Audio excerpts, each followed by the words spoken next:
Poséidon lève son trident et un chef d'orchestre dirige les éléments.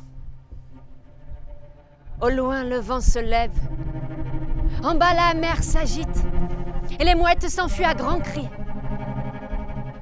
Avec son regard de tempête, sa crinière dressée, le dieu des mers plante son trident dans la terre. Les mortels sont écartés d'un côté et de l'autre de l'acropole. Le vent redouble de force, la mer écume et de grosses vagues éclatent contre les rochers. Comme une bête qui sommeille, on sent une force qui se réveille. Une force des abysses de la mer. Elle monte doucement.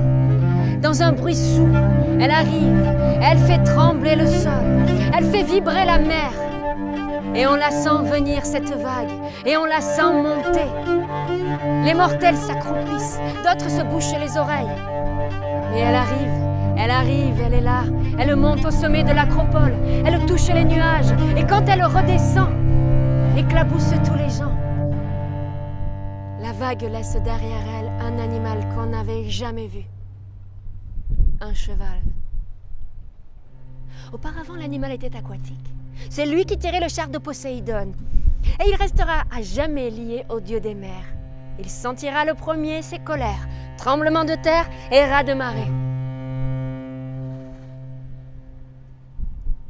Voilà.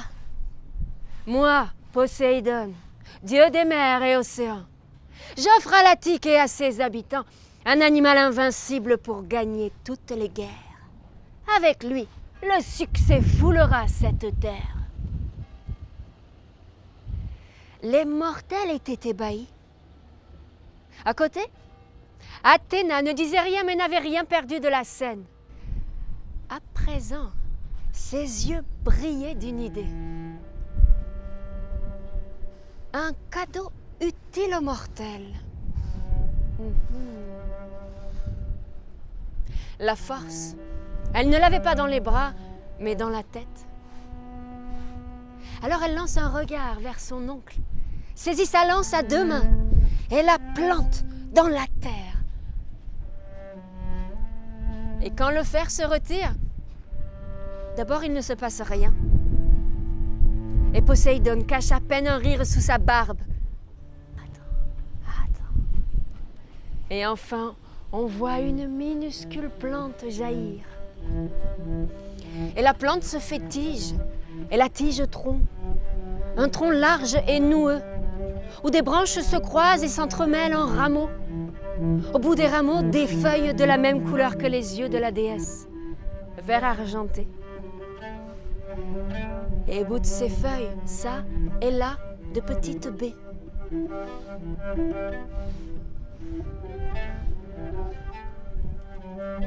Voilà. J'offre à l'Attique et à ses habitants un arbre dont ils cueilleront les fruits. Et en les pressant, ils obtiendront une huile de grand choix, qui les nourrira, les soignera, les éclairera, et son commerce leur offrira la paix et la prospérité. Moi, Pallas Athéna, j'offre aux mortels l'olivier.